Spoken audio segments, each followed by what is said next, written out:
이전에는 교회에서 12월 24일 저녁에 모여서 예수님께서 이 땅에 오신 날을 감사하고 그리고 예배드리고 축하 행사를 합니다. 그리고 12월 25일 성탄절 새벽에 각 가정을 방문하면서 기쁘다 구주 오셨네 찬양하고 메리 크리스마스 인사를 하고 감사와 인사를 받은 가정에서는 준비한 선물을 내어놓습니다. 그러면 그 선물들을 다 자루에 담아서 교회로 가져오는데 포장을 풀어보면 별것이 다 있습니다. 반드시 포장과 내용물이 같지는 않습니다. 정성껏 준비한 가정도 있지만 성의도 없이 대충 깜빡하고서는 갑자기 준비한 그러한 가정도 없지 않아 있습니다. 또 각 부서별로 모여서 선물을 교환하는 행사도 하지요. 액수를 어느 정도 정해놓고 선물을 준비해서 재미있는 게임을 하면서 선물 교환을 하는데 사람의 성격마다 준비하는 것이나 내용이 다 다릅니다. 어떤 사람은 큰 박스에다가 선물을 포장해서 준비해 놓은데 포장을 풀면은 상자를 열면 또 상자 안에 또 상자가 계속 나와도 나중에는 조그마한 상자가 나와서 딱 열면은 막대 사탕이 하나 딱 있습니다. 그러면은 사람들이 에이 하고서는 그러면서 웃고 지나갑니다. 또 어떤 선물을 보면은 대충 신문지에다 싸든지 요즘은 사용하지 않습니다만 옛날에는 시멘트 봉투 그 누런 봉투 있지 않습니까? 그걸 만든 종이에다가 둘둘둘 막 감아가지고서 내놓습니다. 그게 걸린 사람은 뭐 다 그렇지는 않겠습니다만 대부분 실망하는 마음이 생깁니다. 왜? 보잘것없으니까. 그런데 의외로 그렇게 보잘것없어 보이는 선물을 풀어보면 알찹니다. 그래서 사람들이 즐거워하고 기뻐하는 그런 일들이 있었습니다. 요즘은 그런 일을 보기가 힘이 드는 것이죠.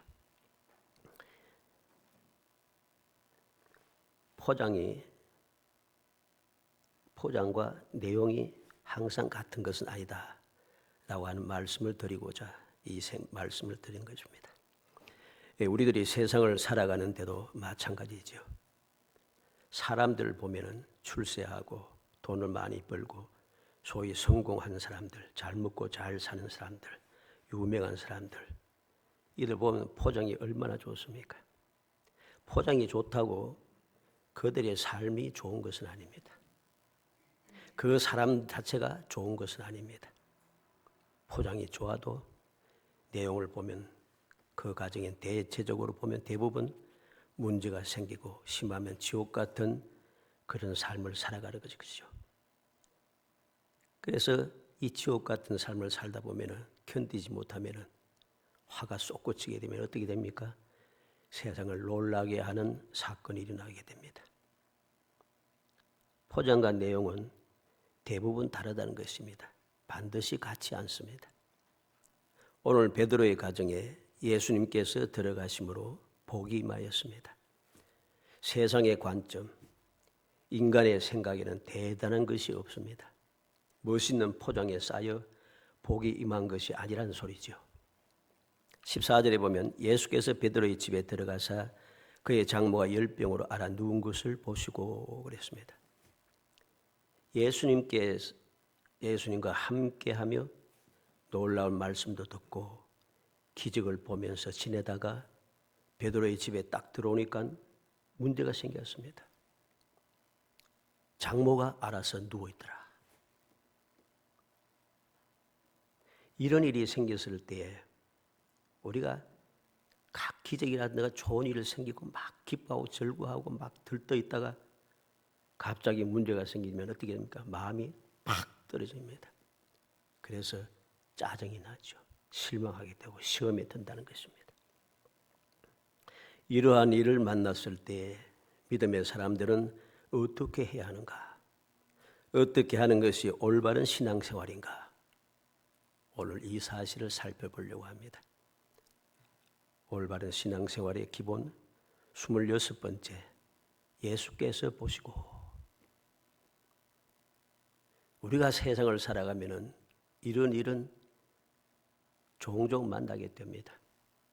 그리고 많은 사람들이 이런 일을 만나면서 실망하고 시험에 들고 원망하고 짜증을 내면서 믿음의 사람의 모습을 보이지 못하고 올바른 신앙생활을 하지 못하고 모든 주위의 사람들 놀라게 만듭니다. 왜 그러할까요? 신앙생활의 기본에 대해서 제대로 알지 못하기 때문입니다. 믿음의 기본이 올바로 서 있지 않기 때문에 그런 문제가 생기는 것입니다. 오늘 본문의 말씀도 우리 믿음의 사람들이 대부분 일반적으로 잘 지키지 않는, 생각지 않는 그러한 일인 것을 알아야 됩니다. 예수님께 이 땅에 오셔서 우리에게 가르쳐 주시고 보여주시고 행하신 모든 일들은 일상생활입니다. 예수님이 이 땅에 오셔서 일상생활이었어요.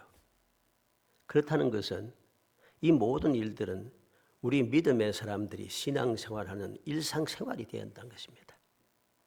일상의 생활에서 이러한 일이 일어날 때 우리는 어떻게 해야 되는가? 이렇게 해야 한다는 소리죠. 그런데 우리는 이 사실을 자꾸만 망각합니다. 예수님께서 일상생활을 통하여서 역사하십니다. 주님께서 이 땅에 오셔서 행하신 모든 일들은 주님께서 이 땅에 오신 목적과 다른 것이 하나도 없습니다. 모든 삶이 이 땅에 처음 오실 때 그 목적 그대로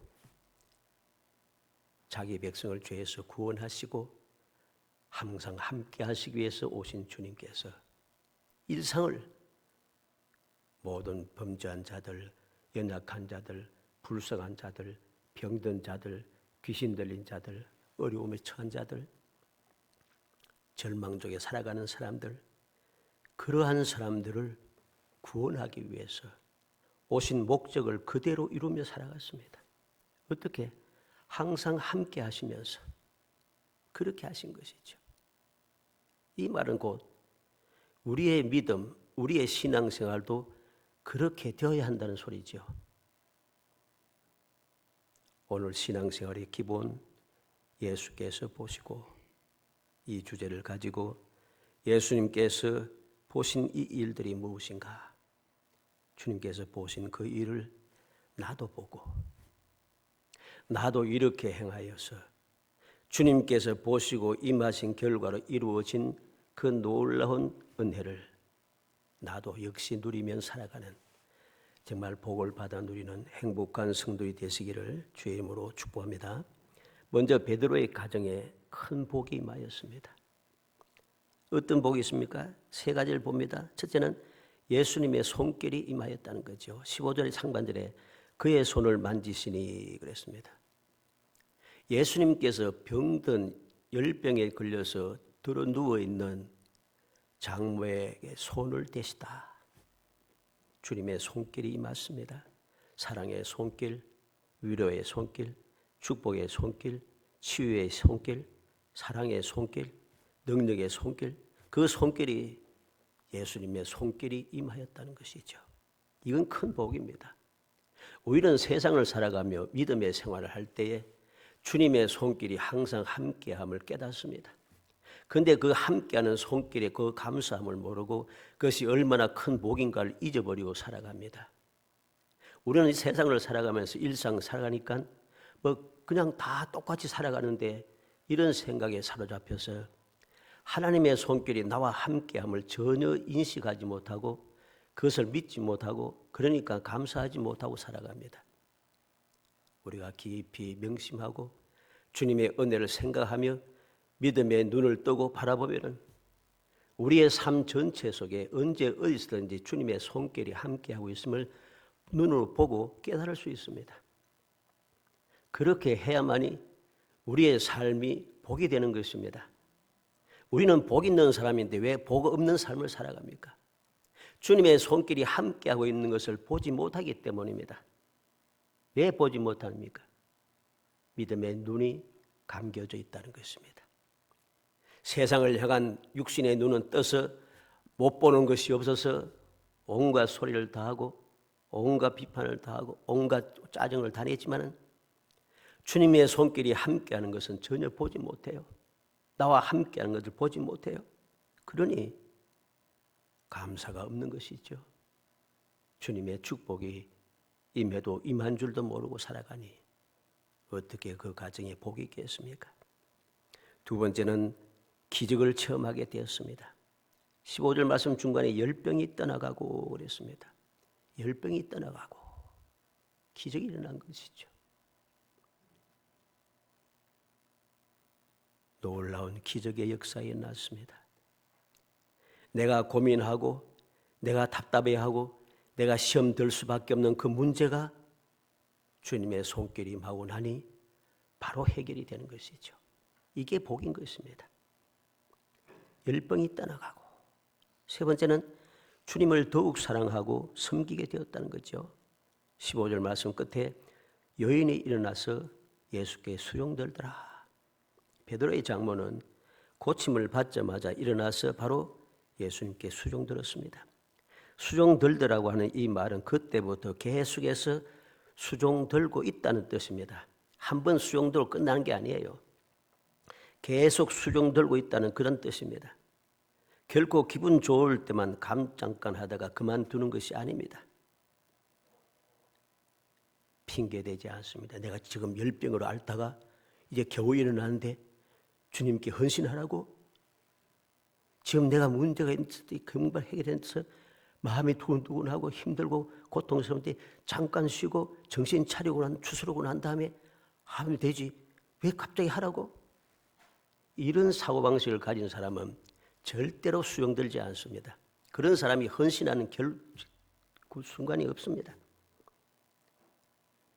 진정으로 헌신하는 사람, 복을 받아 누리는 사람은 즉각적으로 헌신하는 겁니다. 왜? 감사하니까.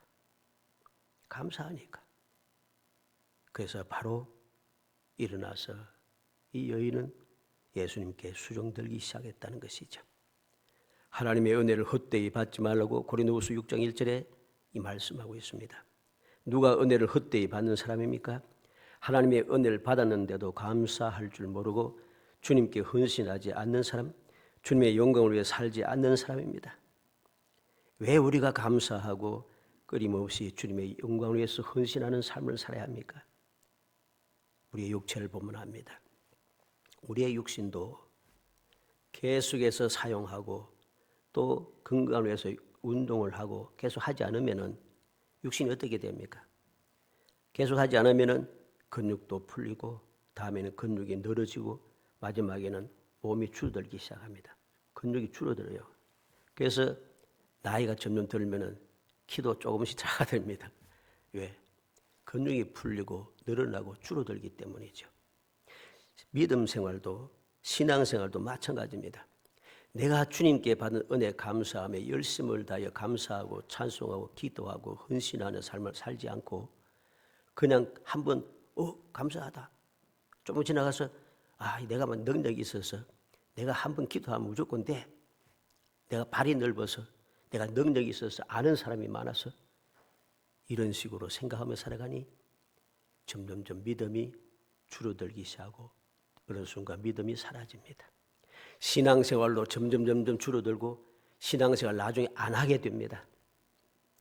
우리는 착각을 합니다. 내가 예수 믿고 교회 열심히 다니고 기도도 열심히 하고 하니까 내가 믿음도 가지고 있고 신앙생활도 잘한다고 착각을 한 거죠. 교회 다니고 교회 생활한다고 믿음이 있고 신앙생활 하는 게 아닙니다. 믿음과 신앙생활은 어떠한 것입니까? 믿음은 하나님께서 나와 함께 하시고 내가 누리는 모든 것이 다 하나님의 은혜라고 하는 사실을 잊지 않는 것, 이게 믿음입니다. 신앙생활은 무엇입니까?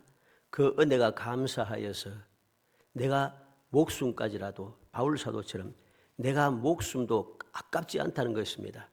주님 내게 맡겨진 사명을 감당하기 위해서라면 내가 죽는 것도 각오하였노라. 이게 신앙생활이죠. 우리는 명심하고 명심해야 하는 것입니다. 시편 119편 71절에 고난당한 것이 내게 유익이라.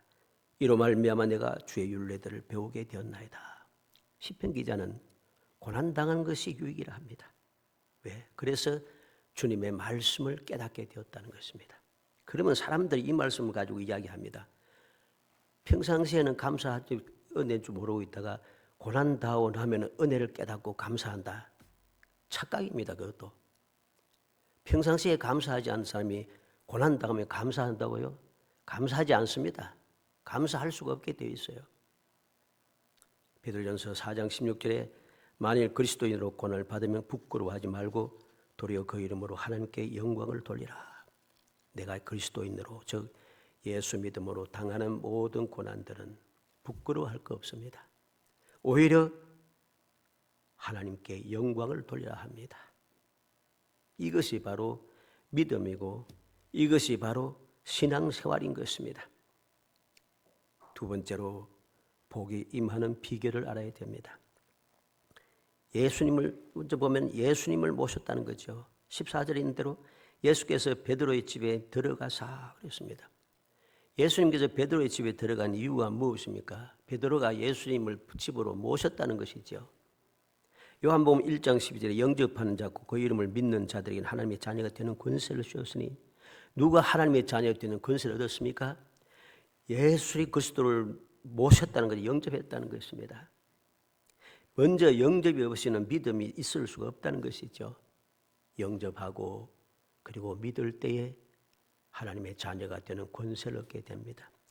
요한일서 1장 9절에 지나쳐 그리스도의 교훈을 안에 거하지 아니하는 자는 다 하나님을 모시지 못하되 교훈 안에서 거한 그 사람은 아버지의 아들 모시느니라. 그리스도의 교훈 즉 하나님 주님의 말씀대로 살지 않는 사람, 말씀 안에서 살지 않는 사람은 하나님을 모실 수가 없어요. 하나님을 모시지 못하는 사람은 예수님도 모실 수가 없어요. 착각을 하고 있는 것이죠. 주님의 말씀대로 살지도 않으면서 하나님을 모시고 산다고 예수님을 모시고 산다고 합니다. 과연 그렇게 주장하는 사람들이 하나님을 모시고 주님을 모시고 사는 삶을 살고 있는가? 그렇지 않다는 거죠.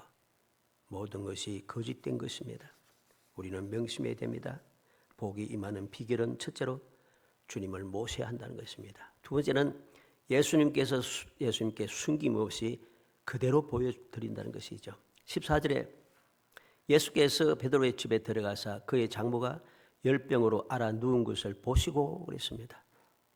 열병으로 앓아 누운 것을 예수님께서 보셨어요. 어떻게 볼 수 있습니까? 병든 사람은 일반적으로 어떠합니까? 따로 놔주지 않습니까? 다른 방에 있어서 어떻게 보면 격리하기도 하고 따로 연약하기도 하고 또 그러하니까 다른 방에 따로 모셔두고 있습니다. 그런데 예수님을 모시고 들어갔을 때 베드로는 예수님께서 열병 앓아 누워있는 장모를 볼 수 있도록 숨김이 없다는 거죠. 있는 그대로 내어놓았다는 사실을 알아야 됩니다. 주님의 눈에 띄는 방법이 무엇입니까? 큰 일을 하고 좋은 일을 하고 유명해지고 재능이 넘쳐나고 재물이 넘쳐나고 권력이 있고 아닙니다. 온전한 믿음, 하나님의 말씀에 순종하는 것, 은밀한 기도, 주님을 의지하여 주님께 기도하는 것이죠. 바로 이러한 사람이 주님의 은혜를 받아 누릴 수 있습니다. 이러한 사람들이 주님의 눈에 떠일 수가 있습니다. 알아야 됩니다. 우리가 무엇을 하면은 큰 일을 하고 유명해지며 큰 복을 받고 재물을 많이 얻고 그렇게 되면은 주님의 눈에 떠인 줄 아는데 아닙니다. 주님께서는 은밀한 중에 보시고 갚으신다고 말씀하신 것이죠. 창세기 29장 31절에 여호와께서 레아가 사랑받지 못함을 보시고 그의 태를 여셨으나 라헬은 자녀가 없었더라. 사람들은 물론 누구든지 보면 다 알 수 있는 거죠. 레아는 사랑받지 못하고 라헬은 사랑을 많이 받고. 그런데 그것은 끝이에요. 그런데 하나님은 그렇지 않습니다. 레아가 사랑을 받지 못한 것을 보시고 사랑받지 못한 레아를 보시고 하나님께서는 그에게 복을 내려주시는 것이죠. 마태복음 9장 9절에 예수께서 그곳을 떠나 지나가시다가 마태라는 사람이 세관에 앉아 있는 것을 보시고 이르시되 나를 따르라 하시니 일어나 따르더라. 예수님께서 보지 않는 사람을 부르시지는 않습니다. 보이지 않는 사람을 주님께서 그렇게 하지 않는다는 소리죠. 주님께서 숨김없이 보여주는 그 세리 마태를 주님께서 나를 따르라고 부르셨다는 사실을 알아야 됩니다. 세 번째는 예수님의 손이 닿았기 때문입니다. 15절 말씀 상반절에 그의 손을 만지시니 그랬습니다. 예수님의 능력의 손길이 닿았다는 소리죠. 마태복음 8장 3절에 예수께서 손을 내밀어 그에게 대시며 이르시되 내가 원하노니 깨끗함을 받으라. 나병 환자를 고치는 역사를 보게 되죠. 나병 환자가 고쳐지는 기적이 어디에 임하 있습니까? 나도 원한다고 하시면서 주님께서 말만 하시는 것이 아니라 능력의 손을 그 나병 환자의 몸에 손을 대고 계시다는 것이죠. 주님의 능력의 손길이 임함으로 기적이 일어난 것입니다. 마태복음 9장 29절에 예수께서 그들을 눈을 만지시며 이르시되 너희 믿음대로 되라. 송이 주님께서 원하시면 우리 눈도 뜰 수 있습니다. 주님께서 눈에 손을 만지시다는 거죠. 송이의 눈을 만지시면서 믿음대로 되라고 하십니다. 마태복음 20장 34절에 예수께서 불쌍히 여기사 그들의 눈을 만지시니 곧 보게 되어 그들이 예수를 따르니라. 불쌍히 여기시사 어떠했습니까? 눈을 만지셨다 했습니다. 누가복음 7장 14절에 가까이 가서 그 관에 손을 대시니 맨 자들이 서는지라. 예수께서 이르시되 청년아 내가 네게 이르노 말하노니 일어나라. 나인성 과부의 죽은 독자를 주님께서 불쌍히 여기시고 손을 대고 계십니다. 손을 대고 있습니다. 죽은 자의 손을 대면은 무덤도 지나가 밟고 이러면 부정하다 하는데 주님께서는 죽은 그 관에 손을 대고 계시다는 거죠. 손을 대시니 죽었던 청년이 다시 살아나게 됩니다. 이렇게 기적의 역사는, 놀라운 축복의 역사는 주님의 손길이 임할 때 이루어진다는 사실을 알아야 됩니다. 마지막 세 번째로 복이 임한 이유를 알아야 됩니다. 그냥 무조건 하고 복이 임하는 것이 아니에요. 복이 임하는 이유, 비결대로 내가 했다고 해서 이루어지는 것이 아닙니다. 왜 비결대로 복이 임하였는가? 이유를 분명히 알아야 하는 거죠. 그 이유가 첫째는 무엇입니까? 예수님께 데려왔다는 것입니다. 16절에 저물매 사람들이 귀신 들린 자를 많이 데리고 예수께 오거늘 예수께서 말씀으로 귀신들을 쫓아내시고 병든 자들 다 고치시니 그랬습니다. 이 베드로의 장모도 마찬가지죠. 베드로가 예수님을 모셔드렸다는 것입니다. 자기의 집에 모셔드렸고 많은 병자들들 귀신 들린 자들이 고침을 받는 이유도 무엇입니까? 복이 어떻게 임했습니까? 예수님께 그들을 보여주었다는 것이죠. 데려왔다는 것입니다. 두 번째 복이 임한 이유는 하나님의 말씀을 이루기 위해서입니다. 즉 말씀, 언약이 이루어졌다는 것이죠. 17절에 이는 선지자 이사야를 통하여 하신 말씀에 우리의 연약한 것을 친히 담당하시고 병을 짊으시었다 함을 이루려 하심이니라. 하나님께서 약속을 지키신 것입니다.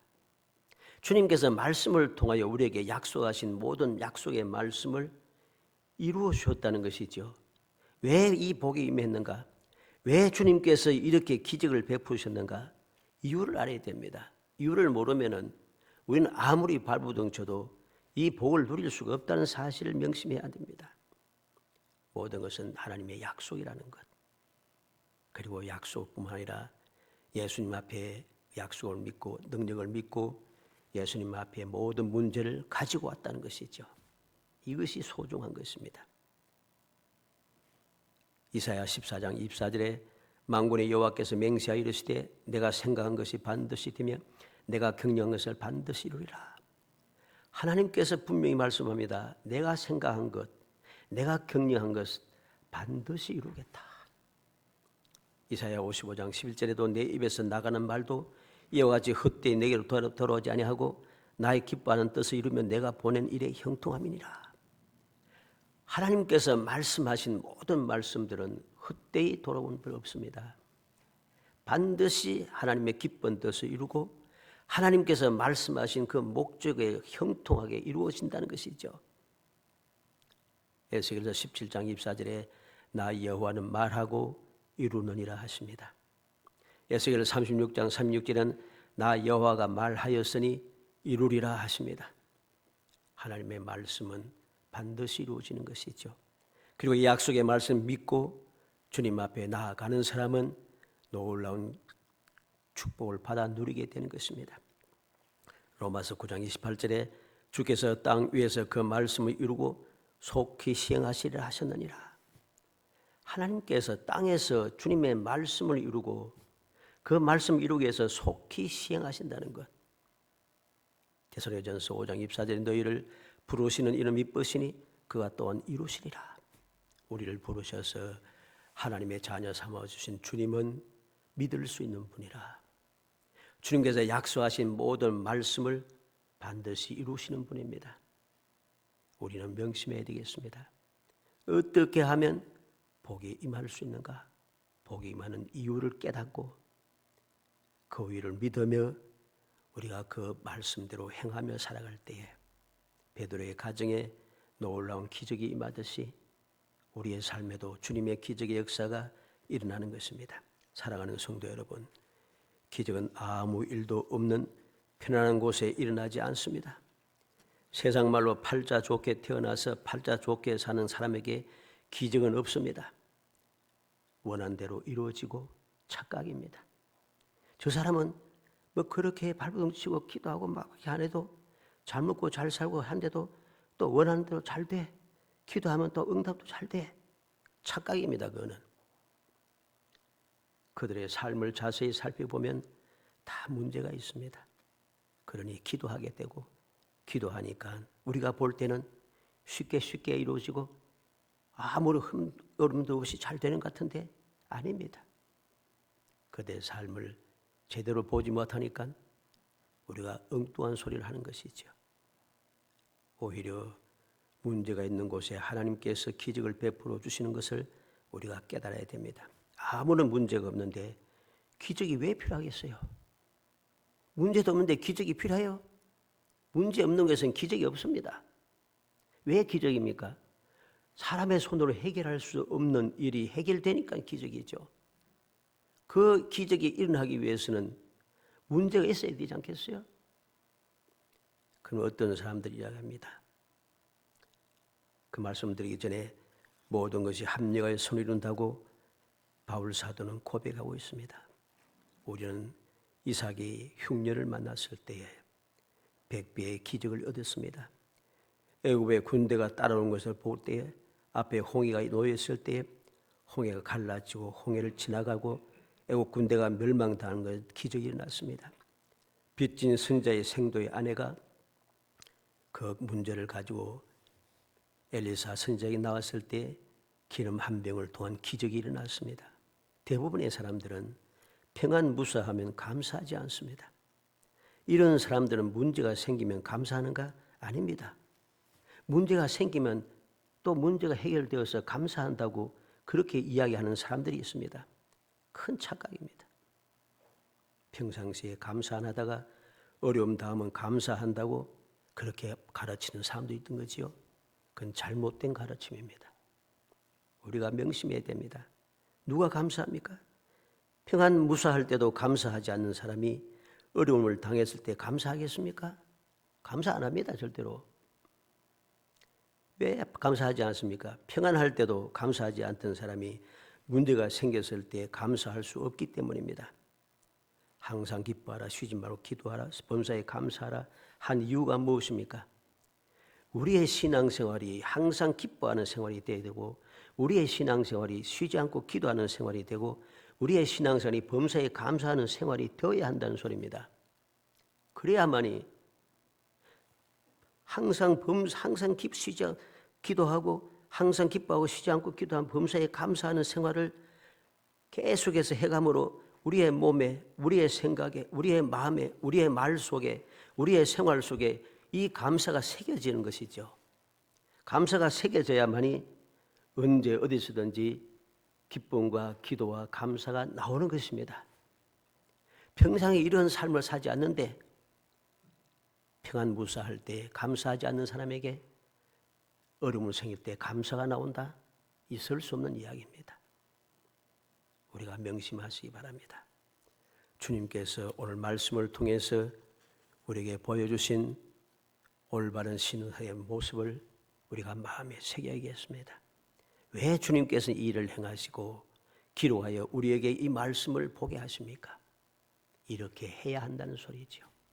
우리의 일상생활이 어떠할지라도 일상생활에서 일어나는 모든 일 속에 언제든지 주님을 믿으며 주님을 모시고 주님과 함께하며 주님께 있는 그대로 나를 내어놓고 항상 기뻐하고 주님과 함께하니까 주를 믿고 주님과 동행하며 살아니 항상 기쁠 수밖에 없죠.